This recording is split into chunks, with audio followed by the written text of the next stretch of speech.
রহস্যে ঘেরা বিশ্বের মধ্যে এমন একটি দেশ রয়েছে যেখানে ছেলের থেকে মেয়েদের সংখ্যা যথেষ্ট বেশি।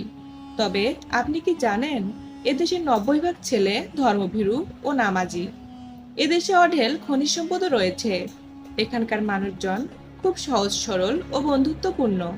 আর এখানকার মানুষরা ত্রুটিকে পবিত্র বলে মনে করেন। এখানকার মেয়েদের মাঝে রয়েছে অপরূপ সৌন্দর্যের ছটা।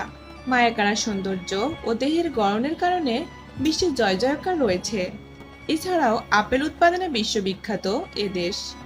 এমনকি ভরপুর ভালোবাসা নিয়ে যদি বাঁচতে চান, তাহলে আপনার জন্য এই কাজাকিস্তান দেশের বুকেই রয়েছে স্বর্গসুখ।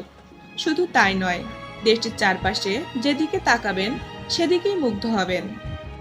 অন্যান্য দেশের মতোই এ দেশে প্রচুর কাজের সুযোগও রয়েছে। তবে বেতন কত ও কি কি কাজ তা আপনারা অনেকেই জানেন না।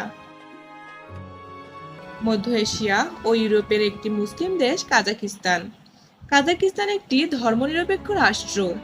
আয়তনে বিশ্বের বৃহত্তম মুসলিম দেশ কাজাকিস্তান। আর জনসংখ্যায় পৃথিবীর বৃহত্তম মুসলিম দেশ ইন্দোনেশিয়া। কাজাকিস্তানের রাজধানী আস্তানা। বর্তমানে এর নাম নূর সুলতান। কাজাকিস্তান মোট 14টি প্রদেশ ও 4টি শহরে বিভক্ত। 14টি প্রদেশ আবার 175টি জেলায় বিভক্ত। কাজাকিস্তানে 120টি জাতিগোষ্ঠী মানুষ বসবাস করে। এদেশের আয়তন প্রায় 27,24,900 বর্গ কিলোমিটার। দেশটির জনসংখ্যার প্রায় 70% মানুষ ইসলাম ধর্ম পালন করে। তবে এখানে খ্রিস্ট ধর্ম দ্বিতীয় সর্বাধিক পরিচালিত ধর্ম। কাজাকিস্তানের বর্তমান জনসংখ্যা প্রায় 2,03,00,000-এরও বেশি।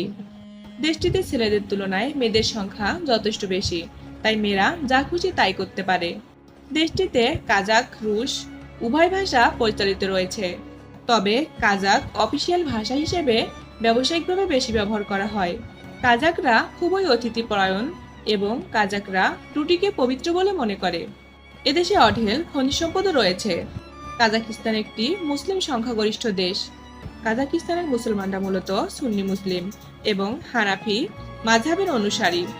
দেশটিতে বর্তমানে 2,691টি মসজিদ রয়েছে। আরও শতাধিক মসজিদ নির্মাণের প্রক্রিয়া চলছে। কাজাকিস্তানে নারীদের কুরআন তিলাওয়াত প্রতিযোগিতার আয়োজন ঐতিহাসিক অংশ। আর এই প্রতিযোগিতার নাম হচ্ছে ইয়ালিন কুরআন তিলাওয়াতের প্রতিযোগিতা। দেশটির বেশিরভাগ মানুষই ধর্মভীরু ও নামাজি, আর রোজাদারদের পরিমাণ আরও বেশি এখানে। কাজাকিস্তানের মুসলমানদের দৈনিক 18.5 ঘন্টা রোজা রাখতে হয়। তারা গম থেকে তৈরি বিভিন্ন রকমের খাবার খায়। হজরত সুলতান মসজিদ এটি কাজাকিস্তানের সবচেয়ে বড় এবং মধ্য এশিয়ার দ্বিতীয় বৃহত্তম মসজিদ। আর এই মসজিদে একসাথে 50,000 মুসল্লি নামাজ আদায় করতে পারে। এদেশের প্রায় 90% যুবক ধর্মভীরু। 8ম শতাব্দীতে আরবদের আগমনের ফলে এই অঞ্চলে ইসলামের প্রসার ঘটে। সোভিয়েত আমলে ধর্ম খুব গুরুত্ব না পেলেও এখন দেশটিতে প্রধান ধর্ম হচ্ছে ইসলাম। কাজাকিস্তানে শিক্ষার হার 99.98%। কাজাকিস্তানের সবচেয়ে বিশিষ্ট পরিবহন খাত হলো রেল। এটি দেশের অর্ধেকের বেশি মালামাল পরিবহন করে। এই দেশটি এক সময় মঙ্গল সাম্রাজ্যের অংশ ছিল এবং পরবর্তীতে রুশ সাম্রাজ্য এবং সোভিয়েত ইউনিয়নের অংশ ছিল। 1991 সালে দেশটি স্বাধীনতা লাভ করে। এদেশের নারীরা কাজাকিস্তানি মহিলা নামে পরিচিত। কাজাকিস্তানের নারীরা শিক্ষা, কর্মসংস্থান, রাজনীতিতেও অংশগ্রহণ করেন। কাজাকিস্তানের নারীদের মধ্যে রয়েছে অসম্ভব এক সৌন্দর্যের ছটা। কাজাকিস্তানের অনেক নারী ঐতিহ্যগতভাবে মুখ ঢাকা বা নিকাব পর্দা ব্যবহার করে। তবে ইতিহাসপ্রেমী মানুষজনের কাছে কাজাকিস্তান একটি অন্যরকম আকর্ষণ হয়ে উঠেছে। মহামূল্যবান খনিজ সম্পদে পরিপূর্ণ এই দেশটির সৌন্দর্য টেক্কা দিতে পারে অনেক বড় বড় টুরিস্ট স্পটকেও। কাজাকিস্তান কয়লা, অপরিশোধিত তেল, প্রাকৃতিক গ্যাসের একটি উল্লেখযোগ্য উৎপাদক আর প্রধান শক্তি রপ্তানিকারক। এটি বিশ্বের 9ম বৃহত্তম তেল রপ্তানিকারক দেশ। 2021 সালে 85.7 মিলিয়ন টন তেল উৎপাদন করেন। এছাড়াও বিশ্বের 10ম কয়লা উৎপাদনকারী দেশ হচ্ছে কাজাকিস্তান। এদিকে কাজাকিস্তানের বাসিন্দাদের ভালোবাসার রাত অনেকের কাছে প্রিয়। এখানকার জীবন অতুলনীয়।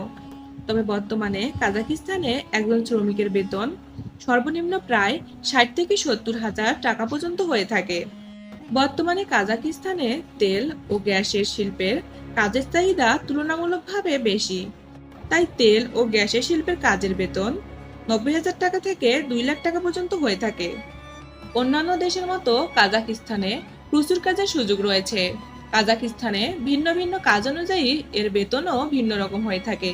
কাজাকিস্তানে একটি রহস্যময় গ্রাম রয়েছে, যার নাম হচ্ছে কালাচি, যে গ্রামের নাম বহুবার সংবাদ মাধ্যমে পরিচিত পেয়েছে, কারণ এখানে বেশিরভাগ গ্রামবাসী প্রায় 6 দিন একটানা ঘুমিয়েছিল বলে জানা যায়। আর তাদের এই ঘুমিয়ে পড়ার ঘটনাটি গোটা বিশ্বকে চিনিয়েছে এই গ্রামটি সম্পর্কে। শুধু মানুষ নয়, পশু পাখিও এই ঘুমের হাত থেকে রেহাই পায়নি।